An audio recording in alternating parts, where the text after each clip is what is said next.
आदित्य भारद्वाज जी। हाँ। राधे राधे महाराज जी। महाराज जी, जीवन में तनाव होने का मूल कारण क्या है, उसे पहचानना कैसे जा सकते हैं? अज्ञान, भ्रम। उसी अज्ञान भ्रम से हमारे अंदर कामनाएं उत्पन्न होती हैं, और जब कामनाओं की पूर्ति नहीं होती तो हमारे अंदर असंतुष्टता आती है। हमारे कामा संजायते क्रोधा, हमारी बुद्धि मलिन होने लगती है। कामनाओं की पूर्ति में भी लोभ जागृत होता है और भोगने की इच्छा जागृत होती है। कामना की पूर्ति में बाधा पड़ने पर क्रोध जागृत होता है। क्रोध हमारी स्मृति को छीनता है। इस स्मृति में मूढ़ता आती है, बुद्धि नष्ट हो जाती है। बस वो तनाव, जिसे डिप्रेशन कहते हैं ना, तो डिप्रेशन होना शुरू हो जाता है। विषयों का जो चिंतन है, यही नाश की जड़ है।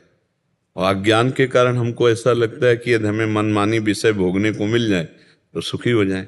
देखो, हमें जो धन प्रिय है ना, वो धन नहीं प्रिय है, धन से विषय मिलते हैं इसलिए प्रिय है। अगर रुपया प्रिय हो तो उसकी कोई खास बात है। रुपया प्रिय नहीं है, रुपया से सामग्री मिलती है, हम जो चाहे वो भोग सकते हैं, जहां चाहे जा सकते हैं। रुपये का प्रयोग प्रिय है, इसलिए रुपये की मान्यता है। अब वो प्रयोग क्यों प्रिय है? क्योंकि मन और इंद्रियां उसे अच्छा मानती हैं कि ये भोग लूं, ये देख लूं, ये छू लूं। तो मन और इंद्रियां जिनके पास ये सब भोग हैं, उनके क्यों नहीं तृप्त हो गए? मान लो अपने पास तो है नहीं, लेकिन वो चीज किसी के पास है, वो क्यों नहीं तृप्त हो गया? तो इसका मतलब है कि हमको ड्रामे में फंसाया गया, अज्ञान में फंसाया जा रहा है। बार बार भोगो, बार बार देखो। देखो, इस संसार का सबसे बड़ा सुख कहाँ निहित किया गया है? निहित माने स्थापित किया गया है। आप दिमाग में अपने ढूंढो, दिमाग में ढूंढ के जब आओगे तो इंद्रिय भोग केवल सबसे बड़ा सुख है। आप देख लो, सब अपने दिमाग में देखो। मैं पढ़ लिख करके अच्छा नौकरी करूं या व्यापार करूं, खूब धन कमाऊं, धन कमाकर मकान बनाऊं और सुंदर ब्याह करूं, खूब खाने पीने की सामग्री हो, बढ़िया हमारे पास मित्र हो जो हमारी अर्धांगिनी हो, मन मानी जो मैं चाहूं वैसा भोगूं। लेकिन ये सब है किसी के पास, जैसा तुम सोच रहे हो, इससे भी अच्छा है किसी के पास, लेकिन वो भी तृप्त नहीं है। विडंबना है कि जिस शरीर को देखकर तुम चाहते हो ऐसा हो तो मैं सुखी हो जाऊं, उसी को कोई भोग रहा है, और वो उधर से निरपेक्ष, वो किसी तीसरे की तरफ देख रहा है, और वो तीसरा जिसके ऊपर, वो चौथे की तरफ देख रहा है। यह है क्या? बड़ा सूक्ष्म विषय है। अगर इसको देखा जाए तो यह है क्या? बोले अज्ञान। ये सबका मूल जड़ अज्ञान है, जिसमें हम फंस रहे हैं, जिसमें हमारे को अब निकलना होगा। वो निकलने के लिए अध्यात्म है, अध्यात्म ही निकाल सकता है, अन्यथा बहुत बुरी तरह से अपने लोग दलदल में फंस गए। दलदल में नहीं, मन डरता है। अगर छोड़ने की बात सोच लो तो मन भयभीत हो जाता है, ऐसा लगता है फिर संसार में रह क्या गया। आप देखो, हम लोग जो बात जानते हैं वो तुम्हारे मन से मन मिला के जानते हैं। जैसे थोड़ी देर के लिए हमने आपसे मन मिला दिया, अब आपके मन में जो चल रहा है वो हमारे, तो तुम्हें लगेगा ये तो मेरे मन की बात बता रहे, वो सारी सृष्टि के मन की बात है। अगर आपसे कहा जाए कि ये झूठा है, आप इसे छोड़ दो, तो छोड़ने की बात सोचने मात्र से लगता फिर तो हम मर गए, जीवन है किस काम का। इसी में पूरा जीवन निकल जाता है और उसे विश्राम नहीं मिल पाता है। हम कह रहे हैं भोगो, लेकिन धर्म पूर्वक भोगो। धर्म, उसे एक सीमा में बांध दिया गया है। धर्म एक सीमा में बांध देता है, तुम्हें ये खाना है, तुम्हें ये पीना है, तुम्हारी पत्नी है, तुम्हारा ऐसा, तुम्हारा, बस इस सीमा में रहो, नाम जप करो और धर्म को भोगो, तो निकल जाओगे, फंसोगे नहीं। लेकिन आप गौर से देखिए, ईमानदारी से, वृंदावन की भूमि में बैठे हो, क्या मन सीमा में राजी है? ईमानदारी से देख लीजिए, मन को नवम नवम चाहिए भाई, नवम नवम। और ये इसीलिए पाप कर बैठता है, चाहे जितना पैसा लगे, नवम नवम।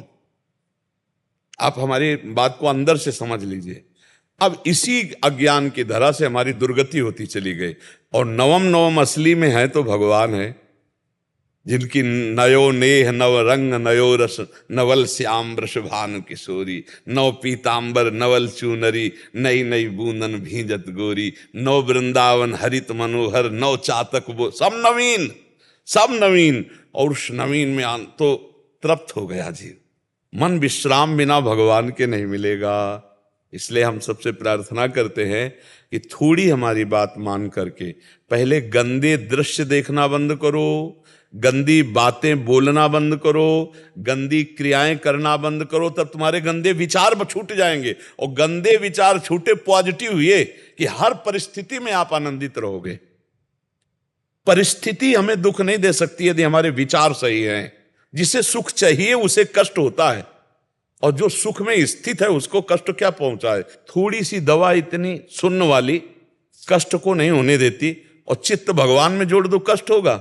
बड़े से बड़े कष्ट को हंस के सहा जाता है। तो बच्चा डिप्रेशन क्यों, दिमाग में भार क्यों?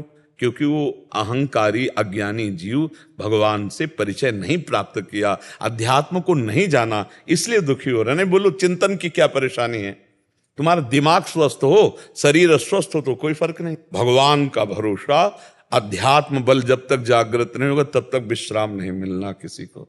क्यों चिंता करते हो?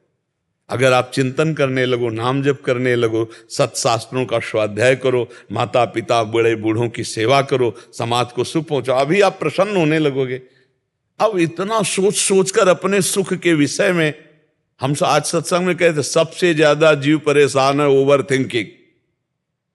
परेशानी सबसे ज्यादा है, सामने भोजन रखा है, खाकर उसका आनंद नहीं ले रहा, परसों क्या होगा, कल क्या होगा, आज जो अभी इसका स्वाद तो ले, इसका तो वो तो गया है, वो तो परसों के लिए वो परेशान है, ओवर थिंकिंग में परेशान है। हम कह रहे हैं जिसने आज संवारा है वो कल भी संवारेगा, वो परसों, पर उससे तुम्हारा अपनापन नहीं, परिचय नहीं, इसीलिए तुम परेशान हो रहे हो।